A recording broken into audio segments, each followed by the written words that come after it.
السلام علیکم ورحمۃ اللہ وبرکاتہ۔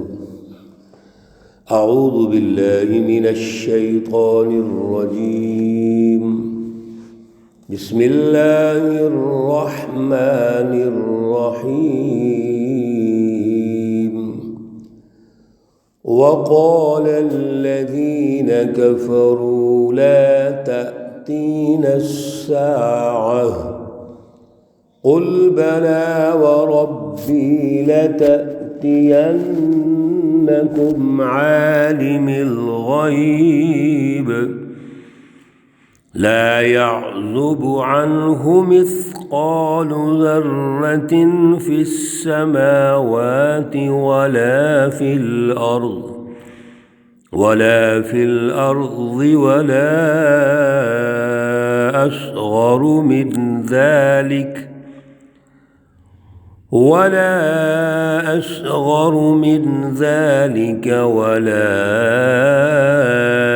أكبر إلا في كتاب مبين۔ صدق اللہ العلی العظیم۔ اللہم صل علی سیدنا ومولانا محمد النبی الأمی وعلى آلہ واصحابہ وبارک وسلم وصلی علیہ۔ معزز سامعین و سامعات، سورۃ السبع پارہ نمبر 22، آیات مقدسہ نمبر 3، 4 اور 5 ہیں۔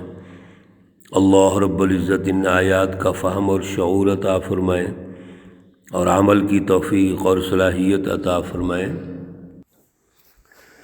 گزشتہ درس میں اللہ رب العزت کی توحید، اس کی فلسفی اور ہر چیز کی جو نسبت اللہ کے ساتھ ہے، اور پھر اللہ کی تعریف دنیا اور آخرت میں، اور اللہ رب العزت کا جو علم محیط ہے اس کو اشارتاً عرض کیا تھا۔ تو یہاں واضح ہو گیا تھا کہ اللہ رب العزت ہی حقیقی مالک ہیں، خالق ہیں، رازق ہیں۔ لہذا ہم جو اللہ کی ان تمام نعمتوں کو استعمال کرتے ہیں، اور یقیناً اللہ نے ہمارے لیے ہی پیدا کی ہیں، لیکن اللہ کی رٹ کو بھی تو تسلیم کرو نا۔ یہ تو نہیں ہے کہ تمام اللہ کی نعمتوں کو استعمال کریں، فائدہ اٹھائیں اور پھر اللہ ہی کا انکار کر دیں، ناشکری کریں، اللہ کی پہچان ہی نہ پیدا کریں۔ دنیا میں عام طور پر اسباب کے تحت اگر کوئی ہمیں نوازتا ہے، ہماری خدمت کرتا ہے، ہماری ضروریات پوری کرتا ہے، تو ہم اس کے ساتھ اٹیچ ہوتے ہیں، نفسیاتی طور پر اس کے دباؤ میں ہوتے ہیں، اس کی عزت کرتے ہیں، تعریف کرتے ہیں۔ تو پھر جو عظیم ہستی ہے، سب کچھ دے رہی ہے، اس کی تعریف نہیں کرنی چاہیے؟ ہمارے ذہنوں اور دلوں پر اس کی رٹ نہیں ہونی چاہیے؟ اللہ رب العزت آج کی آیات میں اسی چیز کو نمایاں فرما رہے ہیں، پھر تربیت دے رہے ہیں کہ سوسائٹی میں ایسے بھی لوگ ہیں جو اللہ پر ایمان ہی نہیں رکھتے، وہ احتساب کے لیے اپنے آپ کو پیش ہی نہیں کرنا چاہتے۔ یہ ایک مائنڈ سیٹ ہے، شیطانی مائنڈ سیٹ، جو سوسائٹی میں موجود ہے، اور وہ اپنے آپ کو احتساب کے لیے پیش ہی نہیں کرتا۔ اس کا یقین ہی نہیں ہے کہ ہم سے کوئی پوچھنے والا ہے، دنیا میں بھی اور پھر دنیا کے بعد بھی۔ اس لیے اللہ رب العزت اس مائنڈ سیٹ کو ارشاد فرما رہے ہیں، وَقَالَ الَّذِينَ كَفَرُوا، اور جو کافر ہیں، انکار کرنے والے، اللہ کو جو نہیں مانتے، کافر، مشرک، منافق، وہ کہتے ہیں لا تأتین الساعہ، ہم پر قیامت نہیں آئے گی، یعنی وہ اس کا یقین ہی نہیں رکھتے کہ ہم نے اللہ کے سامنے پیش ہونا ہے، ان کا عقیدہ آخرت ہی نہیں ہے۔ میرے عزیزو یاد رکھو، یہ عقیدہ آخرت اہم ترین عقیدہ ہے۔ اسی کے ذریعے سے انسان میں عاجزی آتی ہے۔ اس کو پتہ ہونا چاہیے کہ میرا ہر آنے والا کل بہتر ہونا چاہیے، اور اگر بہتر نہیں ہوگا تو میں زوال کی طرف چلا جاؤں گا۔ دنیا کے اندر بھی میرا احتساب ہوگا اور مرنے کے بعد بھی احتساب ہوگا۔ اگر دنیا میں احتساب سے بچ گیا تو قیامت کے دن اللہ نے پوچھنا ہے۔ اسی لیے مومن کا ہر عمل عبادت ہوتا ہے۔ کیوں؟ اس کے پیچھے اللہ کی رضا ہوتی ہے، فیوچر پلاننگ ہوتی ہے، اور وہ جانتا ہے کہ اگر میں نے کہیں غلطی کر دی تو اللہ کی ہستی موجود ہے جو مجھ سے پوچھے گی۔ یہ زندگی امانت ہے، صحت امانت ہے، یہ سب کچھ اللہ کی امانت ہے، اور اگر گڑبڑ کی تو اللہ نے پوچھ لینا ہے۔ تو یہ کافر کہتے ہیں قیامت آنی نہیں ہے۔ قل، فرما دیجئے، کہہ دیجئے، بلا کیوں نہیں، وربی، اور قسم ہے میرے رب کی، یہ واو قسمیہ ہے، لَتَأْتِيَنَّكُمْ، البتہ ضرور آئے گی تمہارے پاس قیامت۔ اللہ رب العزت ارشاد فرما رہے ہیں کہ آپ صلی اللہ علیہ وسلم ان کو سمجھا دیجئے کہ اللہ کی قسم ہے قیامت آنی ہے، یعنی اس میں کوئی شک و شبہ نہیں ہے۔ قسم وہیں اٹھائی جاتی ہے جہاں کسی چیز کی اہمیت ہو۔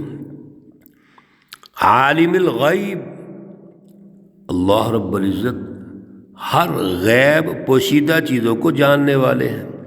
لا يعزب عنہ مثقال ذرۃ، ایک رائی کے برابر، جو ذرے کے برابر بھی کوئی چیز ہے، اللہ سے غائب نہیں ہے۔ فی السماوات ولا فی الارض، نہ آسمانوں میں اور نہ زمین میں، ولا اصغر من ذالک، اور کوئی چیز جو چھوٹی سی چھوٹی ہے، ولا اکبر، یا بڑی ہے، الا فی کتاب مبین، مگر وہ کھلی کتاب میں موجود ہے۔ اللہ رب العزت ہر چیز کو جانتے ہیں۔ ایک اعتراض یہ کرتے تھے کفار کہ جو چیز زمین میں چلی گئی، مر گئی، ختم ہوگی، مٹی میں مل گئی، وہ کیسے نکلے گی؟ انسان کو ہم دفن کرتے ہیں اور وہ تو مٹی میں جا کر مٹی ہو جاتا ہے، دوبارہ کیسے اٹھے گا؟ پھر وہ جب مٹی ہو جائے گا تو اس کے ذرات کو کیسے اکٹھا کیا جائے گا؟ اللہ نے اس کا جواب دے دیا کہ اللہ سب کچھ جانتے ہیں، اللہ تو ذرے ذرے کو جانتے ہیں۔ اللہ رب العزت کے علم میں ہے کہاں کیا چیز ہے، لہذا اللہ کے سامنے کون سا مشکل کام ہے کہ دوبارہ اللہ اس کو اکٹھا کر لے۔ او بھائی، جو پہلی دفعہ پیدا کر سکتا ہے ایک پروسیس کے ساتھ، اللہ رب العزت نے مخلوق کو پیدا کیا، تو دنیا میں تو تھے ہی نہیں، تو اللہ نے پیدا کیا ہے نا۔ تو جو دنیا میں آ کر اگر مٹی میں مل گئے یا کہیں چلے گئے، یا آپ آگ لگا دیتے ہیں، جلا دیتے ہیں مردوں کو، تو اللہ کے علم میں تو ہے سب کچھ۔ اور پھر ایک دوسرا، قیامت کیوں آنی ہے؟ اللہ رب العزت فیصلہ کرنا چاہتے ہیں کہ جو سچی جماعت ہے، اعلیٰ فلسفی پر یقین رکھتی ہے، اس فلسفی کی رٹ پہلے اپنے اوپر قائم کرتی ہے، پھر سوسائٹی پر قائم کرتی ہے۔ جو حزب اللہ سچی جماعت ہے، اللہ اس کو انعام دینا چاہتے ہیں، اللہ اس کو نوازنا چاہتے ہیں، تکریم دینا چاہتے ہیں، استقبال کرنا چاہتے ہیں۔ اور اس کے مقابلے میں جو حزب الشیطان ہے، جو یہ سمجھتے ہیں کہ قیامت نہیں آئے گی، ہم جو مرضی کر لیں، کون ہے ہمیں پوچھنے والا، کون ہے ہمارا احتساب کرنے والا، دنیا میں بھی متکبرانہ زندگی بسر کی، غرور کیا، فخر کیا، ظالمانہ نظام قائم کیے، ظلم کر کے انسانوں کو غریب رکھا، محکوم رکھا، غلام بنایا، اور پھر زمین میں انتشار پیدا کیا، فساد پیدا کیا، اجتماعی نظام توڑ دیے، اجتماعیت پارا پارا کر دی، انسانی حقوق پارا پارا کر دیے، انسانی اقدار تباہ کر دی، تو ان کا احتساب اگر دنیا میں نہیں ہو سکا، بچ گئے، تو اللہ نے تو احتساب کرنا ہے۔ دنیا میں بھی اللہ احتساب کرتے ہیں سچی جماعت کے ذریعے سے، ان کو شکست دیتے ہیں، پچھلی سورہ مقدسہ میں ہم پڑھ چکے ہیں۔ لیکن اگر دنیا سے بچ گئے تو آخرت میں بھی احتساب ہوگا۔ اس لیے اللہ رب العزت یہ چاہتے ہیں لِيَجْزِيَ الَّذِينَ آمَنُوا وَعَمِلُوا الصَّالِحَاتِ، تاکہ اللہ بدلہ دیں سچی جماعت کو، جو جس کا اعلیٰ ایمان ہے، اعلیٰ شعور ہے، اعلیٰ نظریہ ہے، وَعَمِلُوا الصَّالِحَاتِ، اور شعوری جد و جہد ہے، ان کا عمل و کردار بھی اعلیٰ ہے، اور اصل میں وہ شعوری جد و جہد ہے جو انسانی سوسائٹی کی ترقی کے لیے ضروری ہوتی ہے۔ اولئک لہم مغفرہ، سبحان اللہ، غور کیجئے، اللہ فرما رہے ہیں کہ اس سچی جماعت کے لیے مغفرہ بخشش ہے، ورزق کریم، اور اچھا رزق ہے، عزت والا رزق ہے۔ بڑی تفصیلات ہیں اس کی، لیکن بڑے پیارے جملے ہیں کہ اس سچی جماعت کے لیے مغفرت، بخشش، کوئی چھوٹی موٹی خامی، کوتاہی، لغزش، اللہ معاف کرنے والے، اور رزق بھی بڑا اعلیٰ۔ کتنا اعلیٰ؟ اللہ کا جو رزق ہے، جو اللہ کا اعزاز ہے، انعام ہے، آپ سمجھتے ہیں وہ کتنا اعلیٰ ہوگا؟ والذین سعوا فی آیاتنا، اور ایک دوسرا شیطانی جماعت، دوسرا طبقہ۔ میرے عزیزو دیکھو، اللہ فرق کر رہے ہیں حزب اللہ کا اور حزب الشیطان کا۔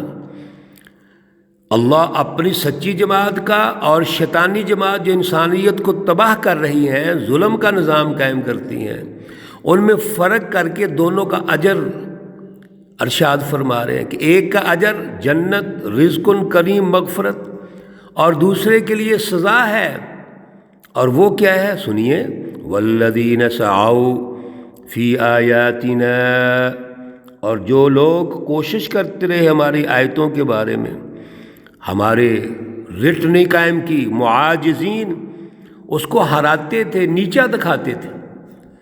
جو اللہ کی رٹ ہے اس کے مقابلے میں اپنی فلسفی، اپنا نظریہ، انفرادی ظالمانہ سوچ، انسانی حقوق سلب کرنے والی سوچ، فرقہ واریت کی سوچ، انتہا پسندی کی سوچ، پراپوگنڈا، یہ سارا وہ کرتے تھے۔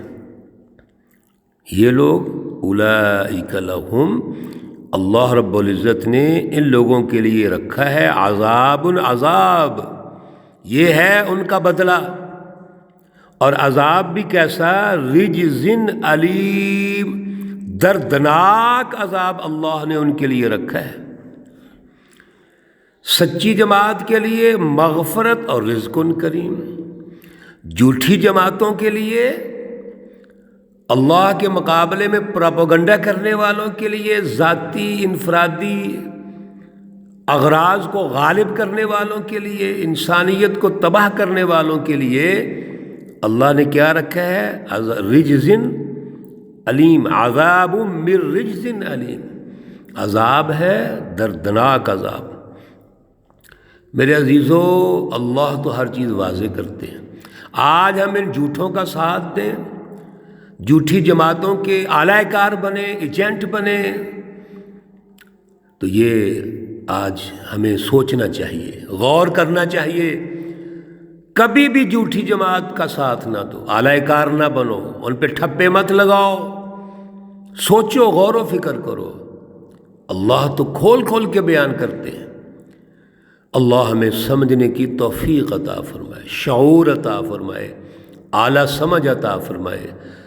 اللہ رب العزت تمام مرحومین و مرحومات کو جنت الفردوس میں اعلیٰ مقام عطا فرمائے۔ اللہ رب العزت تمام بیماروں کو شفائے کاملہ عاجلہ مستمرہ عطا فرمائے۔